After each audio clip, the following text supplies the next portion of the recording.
नृसिंहकवचं वक्षे प्रह्लादेनोदितं पुरा सर्वारक्षाकरं पुण्यं सर्वोपद्रवनाशनम् सर्वसम्पत्करं चैव स्वर्गमोक्षप्रदायकं ध्यात्वा नृसिंहं देवेशं हेमसिंहासनस्थितम् विव्रतास्यं त्रिनयनं शरदिन्दुसुमप्रभं लक्ष्म्यालिङ्गितवामाङ्गं विभूतिभिरुपाश्रितम् चतुर्भुजं कोमलाङ्गं स्वर्णकुण्डलाशोभितं सरोजशोभितोरस्कं रत्नकेयूरमुद्रितं तप्तकाञ्चन सङ्काशं पीतनिर्मलवाससम्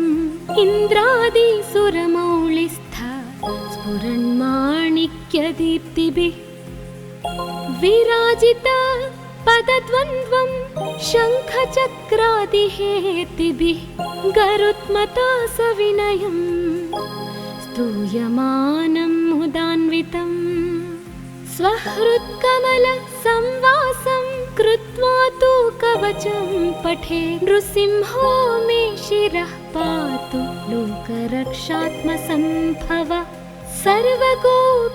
सर्वगोपीस्तम्भवासः फालं मे रक्षतु ध्वनिं नृसिंहो मे दृशौ पातु सोमसूर्याग्निलोचनः स्मृतिं मे पातु नृहारिर्मुनिवर्यस्तु ते प्रियः नासां मे सिंहानासस्तु मुखं लक्ष्मीमुखप्रियः सर्वविद्याधिपः पातु नृसिंहो रसनां मम वक्त्रं पात्विन्दुवदनः सदा प्रह्लादवन्दितः नृसिंहः पातु मे कण्ठं स्कन्धौ भूभरणान्तकृत् दिव्यास्त्रशोभितभुजो नृसिंहः पातु मे भुजौ करौ मे देववरदो नृसिंहः पातु सर्वतः हृदयं योगिसाध्यश्च निवासं पातु मे हरिः मध्यं पातु हिरण्याक्ष वक्षः कुक्षिविदारणः नाभिं मे पातु नृहरि स्वनाभि ब्रह्म संस्तुतः ब्रह्माण्डकोटयः कट्यां यस्यासौ पातु मे कटिं गुह्यां मे पातु गुह्यानां मन्त्राणां गुह्यरूपधृक् ऊरो मनोभवः पातु जानुनी नररूपधृक् जङ्घे पातु धराभार हर्ता ये सौ नृकेसरी सुरराज्य प्रदः पातु पादौ मे नृहरीश्वरः सहस्रशीर्षा पुरुषः पातु मे सर्वशस्तनुम् महोग्रः पूर्वतः पातु महावीराग्रजोऽग्नितः महाविष्णुर्दक्षिणे तु महाज्वालस्तु नैऋतौ पश्चिमे पातु सर्वेशो दिशि मे सर्वतोमुखः नृसिंहः पातु वायव्यां सौम्यां भूषणविग्रहः ईशान्यां पातु भद्रो मे सर्वमङ्गलदायकः संसारभयदः पातु मृत्युर्मृत्युर्नृकेसरी इदं नृसिंहकवचं प्रह्लादमुखमण्डितं भक्तिमान्यः पठेन्नित्यं सर्वपापैः प्रमुच्यते पुत्रवान् धनवान् लोके दीर्घायुरुपजायते यं यं कामयते कामं तं तं प्राप्नोत्यसंशयम् सर्वत्र जयमाप्नोति सर्वत्र विजयी भवेत् भूम्यन्तरिक्षदेव्यानां ग्रहाणां विनिवारणम्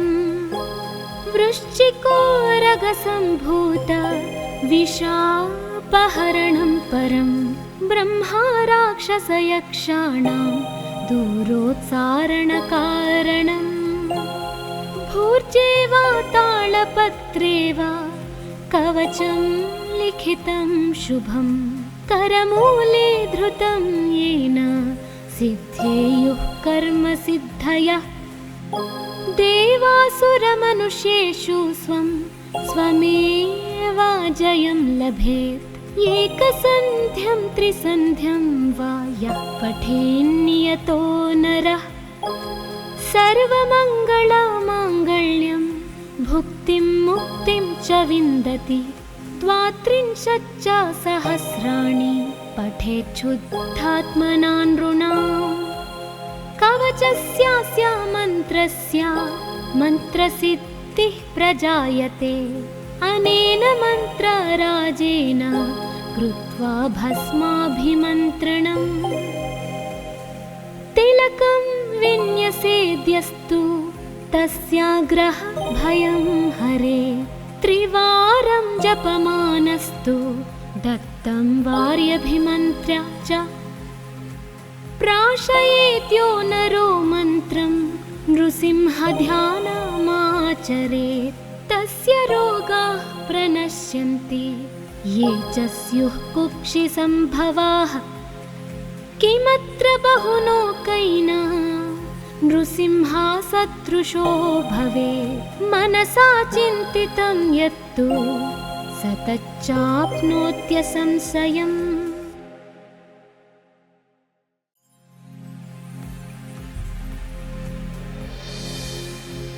नृसिंहकवचं वक्षे प्रह्लादेनोदितं पुरा सर्वारक्षाकरं पुण्यं सर्वोपद्रवनाशनम् सर्वसम्पत्करं चैव स्वर्गमोक्षप्रदायकं ध्यात्वा नृसिंहं देवेशं हेमसिंहासनस्थितम् विव्रतास्यं त्रिनयनं शरदिन्दुसुमप्रभं लक्ष्म्यालिङ्गितवामाङ्गं विभूतिभिरुपाश्रितं चतुर्भुजं कोमलाङ्गं स्वर्णकुण्डलाशोभितं सरोजशोभितोरस्कं रत्नकेयूरमुद्रितं तप्तकाञ्चन सङ्काशं पीतनिर्मलवाससम्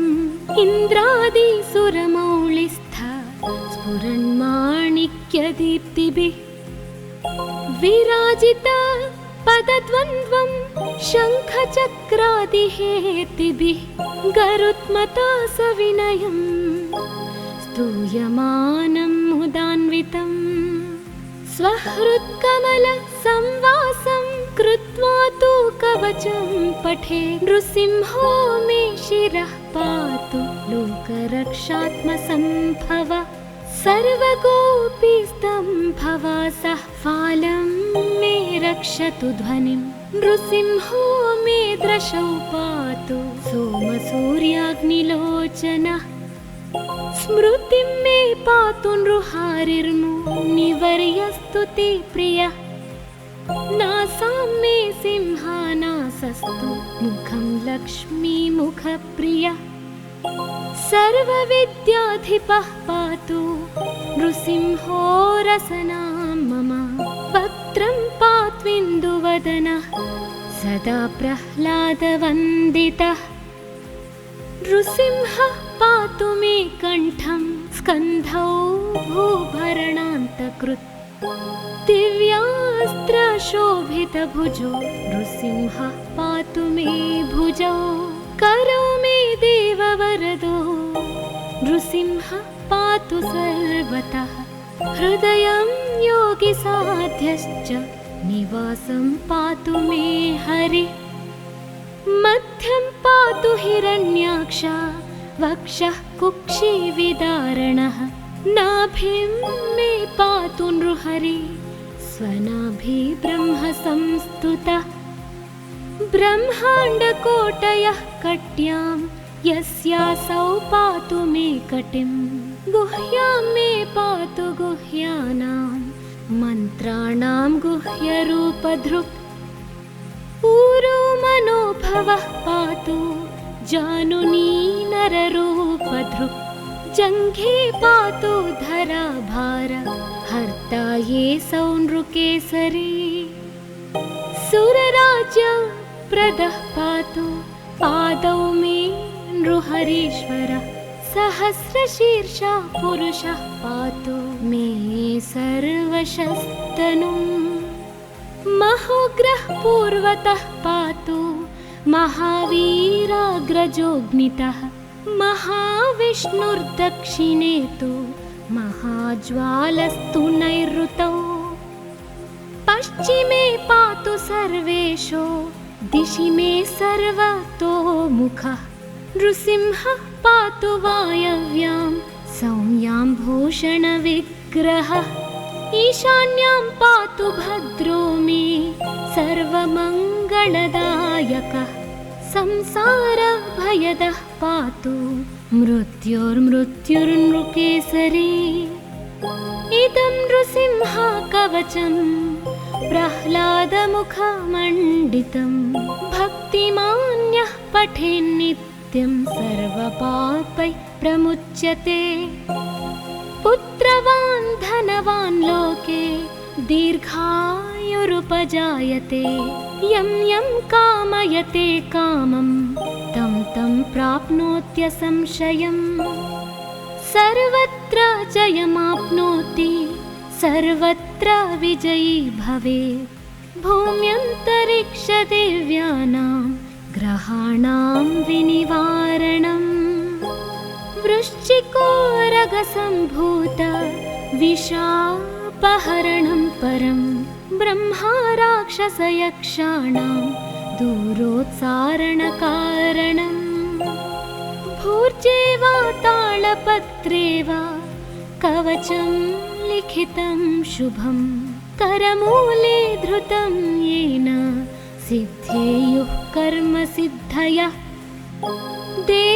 देवासुरमनुष्येषु स्वं स्वमेव जयं लभेत् एकसन्ध्यं त्रिसन्ध्यं वा यः पठेन्नियतो नरः सर्वमङ्गलमाङ्गल्यं भुक्तिं मुक्तिं च विन्दति द्वात्रिंशच्च सहस्राणि पठेच्छुद्धात्मना नृणाम् कवचस्यास्य मन्त्रस्य मन्त्रसिद्धिः प्रजायते अनेन मन्त्रराजेन कृत्वा भस्माभिमन्त्रणम् तिलकं विन्यसेद्यस्तु तस्याग्रह भयं हरे त्रिवारं जपमानस्तु दत्तं वार्यभिमन्त्र्य च प्राशयेत्यो नरो मन्त्रं नृसिंहध्यानमाचरेत् तस्य रोगाः प्रणश्यन्ति ये च स्युः कुक्षिसम्भवाः किमत्र बहुलोकैः नृसिंहसदृशो भवेत् मनसा चिन्तितं यत्तु स तच्चाप्नोत्यसंशयम्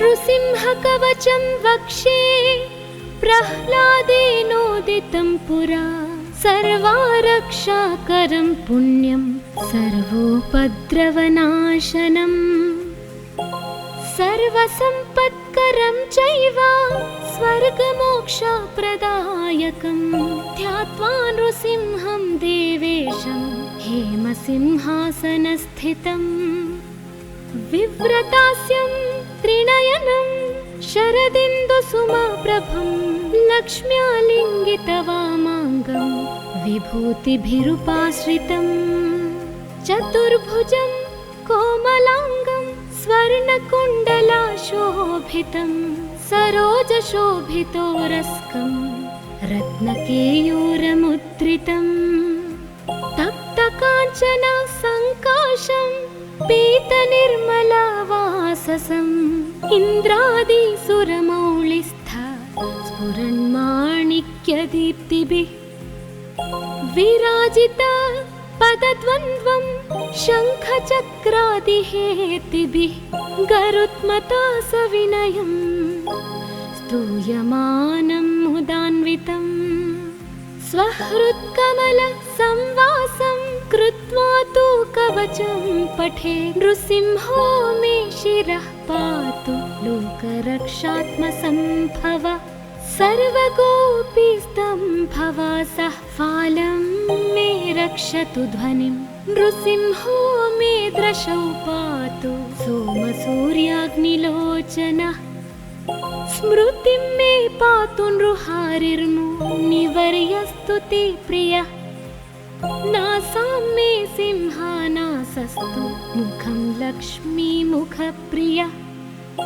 सर्वविद्याधिपः पातु नृसिंहो रसनां मम वक्त्रं पात्विन्दुवदनः सदा प्रह्लादवन्दितः नृसिंहः पातु मे कण्ठं स्कन्धौ भूभरणान्तकृत् दिव्यास्त्रशोभितभुजो नृसिंहः पातु मे भुजौ करौ मे देववरदो नृसिंहः पातु सर्वतः हृदयं योगिसाध्यश्च निवासं पातु मे हरिः मध्यं पातु हिरण्याक्षा वक्षः कुक्षिविदारणः नाभिं मे पातु नृहरि स्वनाभि ब्रह्म संस्तुतः ब्रह्माण्डकोटयः कट्यां यस्यासौ पातु मे कटिं गुह्यां मे पातु गुह्यानां मन्त्राणां गुह्यरूपधृक् ऊरो मनोभवः पातु जानुनी नररूपधृक् जङ्घे पातु धराभार हर्ता ये सौनृकेसरी सुरराज्यप्रदः पातु पादौ मे नृहरीश्वरः सहस्रशीर्षा पुरुषः पातु मे सर्वशस्तनुम् महोग्रः पूर्वतः पातु महावीराग्रजोऽग्नितः महाविष्णुर्दक्षिणे तु महाज्वालस्तु नैऋतौ पश्चिमे पातु सर्वेशो दिशि मे सर्वतोमुखः नृसिंहः पातु वायव्यां सौम्यां भूषणविग्रहः ईशान्यां पातु भद्रो मे सर्वमङ्गलदायकः संसारभयदः पातु मृत्युर्मृत्युर्नृकेसरी इदं नृसिंहकवचं प्रह्लादमुखमण्डितं भक्तिमान्यः पठेन्नित्यं सर्वपापैः प्रमुच्यते पुत्रवान् धनवान् लोके दीर्घायुरुपजायते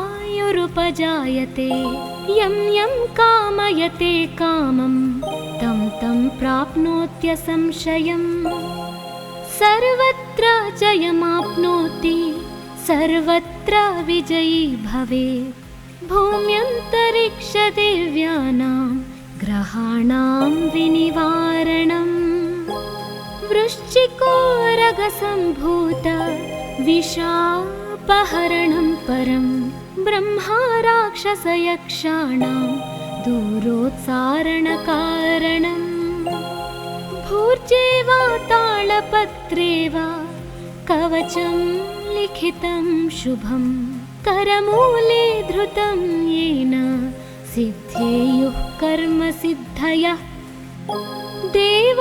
देवासुरमनुष्येषु स्वं स्वमेव जयं लभेत् एकसन्ध्यं त्रिसन्ध्यं वा यः पठेन्नियतो नरः सर्वमङ्गलमाङ्गल्यं भुक्तिं मुक्तिं च विन्दति द्वात्रिंशच्च सहस्राणि पठेच्छुद्धात्मना नृणाम् कवचस्यास्य मन्त्रस्य मन्त्रसिद्धिः प्रजायते अनेन मन्त्रराजेन कृत्वा भस्माभिमन्त्रणम्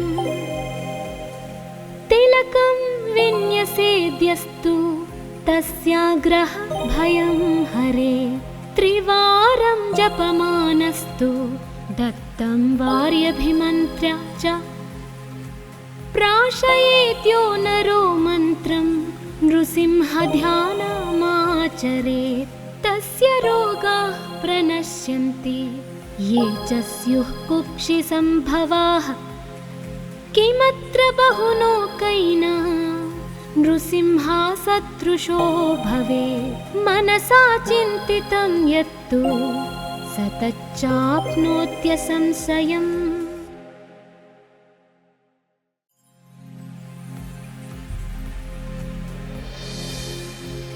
नृसिंहकवचं वक्षे प्रह्लादेनोदितं पुरा सर्वारक्षाकरं पुण्यं सर्वोपद्रवनाशनम् सर्वसम्पत्करं चैव स्वर्गमोक्षप्रदायकं ध्यात्वा नृसिंहं देवेशं हेमसिंहासनस्थितम् विव्रतास्यं त्रिनयनं शरदिन्दुसुमप्रभं लक्ष्म्यालिङ्गितवामाङ्गं विभूतिभिरुपाश्रितं चतुर्भुजं कोमलाङ्गं स्वर्णकुण्डलाशोभितं सरोजशोभितोरस्कं रत्नकेयूरमुद्रितं तप्तकाञ्चन सङ्काशं पीतनिर्मलवाससम्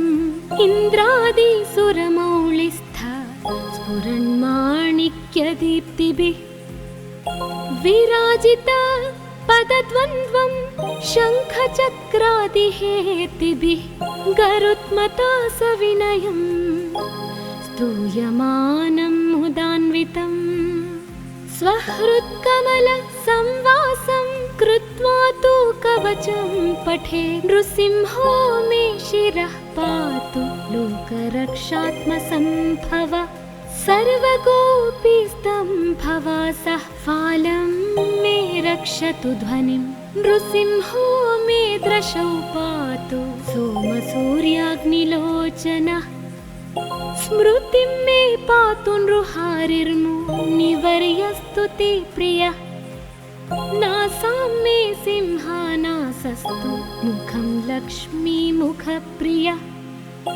सर्वविद्याधिपः पातु नृसिंहो रसनां मम वक्त्रं पात्विन्दुवदनः सदा प्रह्लादवन्दितः नृसिंहः पातु मे कण्ठं स्कन्धौ भूभरणान्तकृत्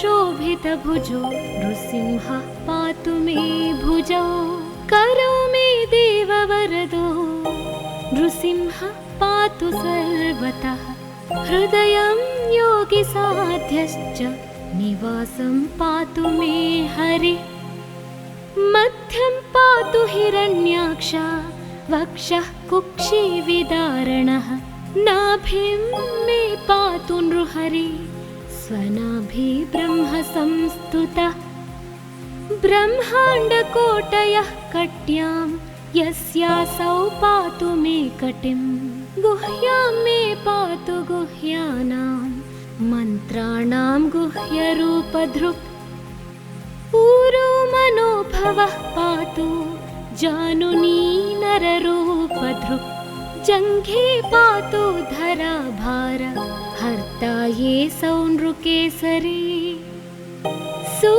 सुरराज्यप्रदः पातु पादौ मे नृहरीश्वरः सहस्रशीर्षः पुरुषः पातु मे सर्वशस्तनुम् महोग्रः पूर्वतः पातु महावीराग्रजोऽग्नितः महाविष्णुर्दक्षिणे तु महाज्वालस्तु नैऋतौ पश्चिमे पातु सर्वेशो दिशि मे सर्वतो मुखः नृसिंहः पातु वायव्यां सौम्याम्भूषणविग्रहः ईशान्यां पातु भद्रो मे सर्वमङ्गलदायकः संसारभयदः पातु मृत्युर्मृत्युर्नृकेसरी इदं नृसिंहकवचं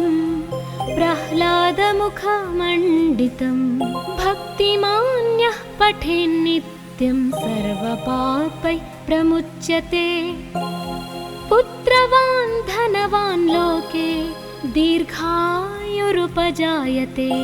यं यं कामयते कामं तं तं प्राप्नोत्यसंशयम् सर्वत्र जयमाप्नोति सर्वत्र विजयी भवेत् भूम्यन्तरिक्षदिव्यानां ग्रहाणां विनिवारणम् वृश्चिकोरगसम्भूत विशापहरणं परं ब्रह्मा राक्षसयक्षाणां दूरोत्सारणकारणम् भूर्जे वा तालपत्रे वा कवचं लिखितं शुभं करमूले धृतं येन सिद्धेयुः कर्मसिद्धयः देवासुरमनुष्येषु स्वं स्वमेव जयं लभेत् एकसन्ध्यं त्रिसन्ध्यं वा यः पठेन्नियतो नरः सर्वमङ्गलमाङ्गल्यं भुक्तिं मुक्तिं च विन्दति त्वात्रिंशच्च सहस्राणि पठेच्छुद्धात्मना नृणाम् कवचस्यास्य मन्त्रस्य मन्त्रसिद्धिः प्रजायते अनेन मन्त्रराजेन कृत्वा भस्माभिमन्त्रणम् तिलकं विन्यसेद्यस्तु तस्याग्रहभयं हरे त्रिवारं जपमानस्तु दत्तं वार्यभिमन्त्र्य च प्राशयेत्यो नरो मन्त्रं नृसिंहध्यानमाचरेत् तस्य रोगाः प्रणश्यन्ति ये च स्युः कुक्षिसम्भवाः किमत्र बहुलोकैः नृसिंहसदृशो भवेत् मनसा चिन्तितं यत्तु स तच्चाप्नोत्यसंशयम्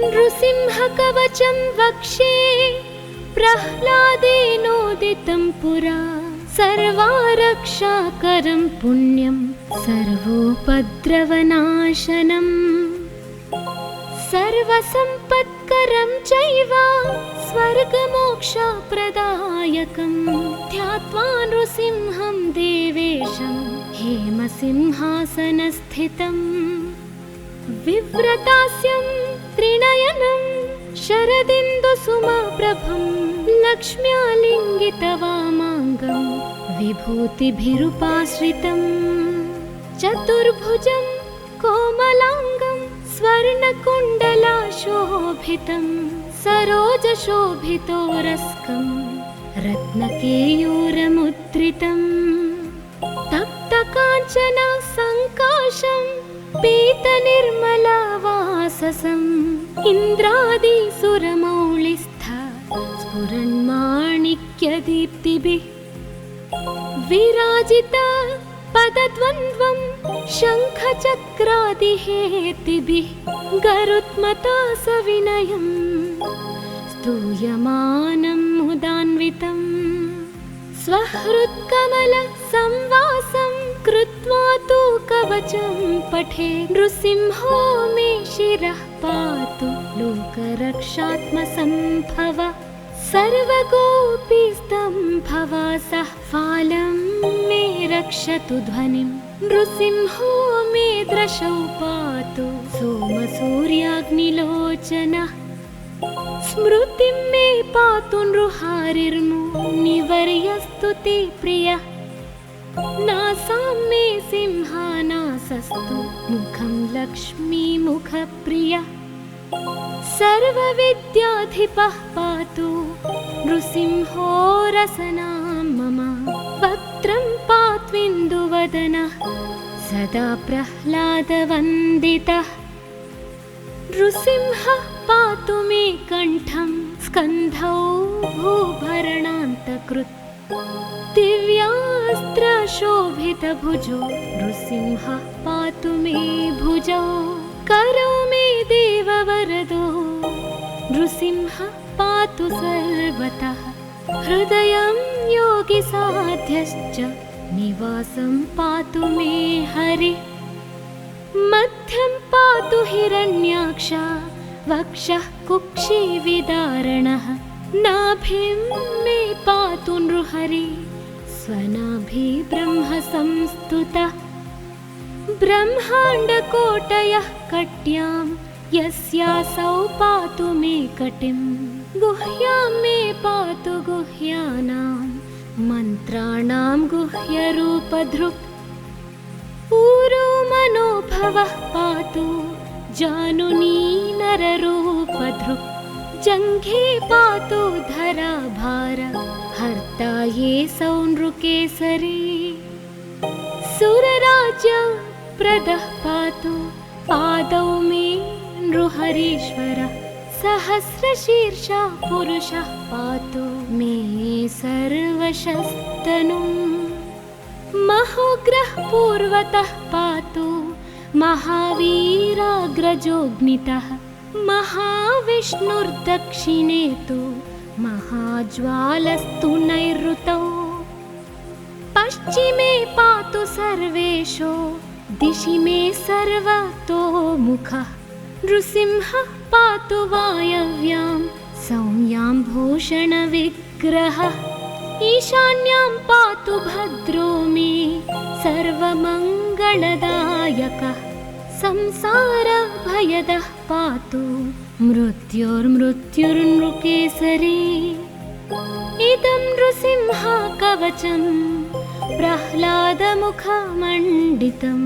भक्तिमान्यः पठेन्नित्यं सर्वपापैः प्रमुच्यते। पुत्रवान् धनवान् लोके दीर्घायुरुपजायते। यं यं कामयते कामं तं तं प्राप्नोत्यसंशयम्।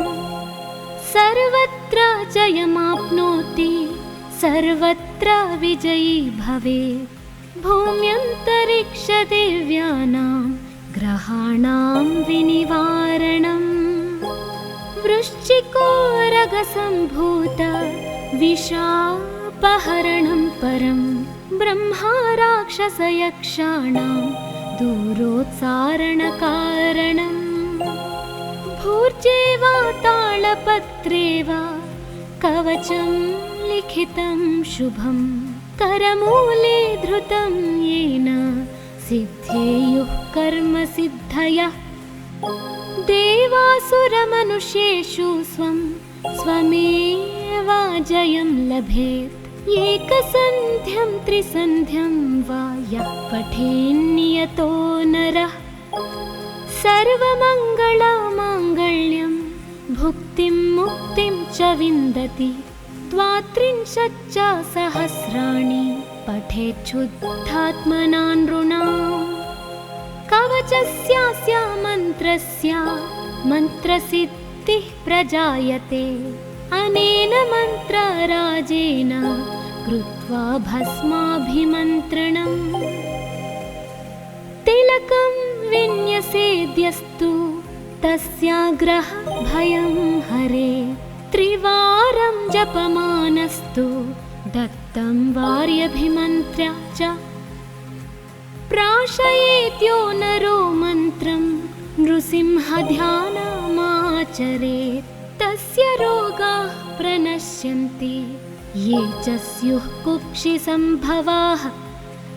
किमत्र बहुलोकैना नृसिंहा सदृशो भवेत्। मनसा चिन्तितं यत्तु स तच्चाप्नोत्यसंशयम्।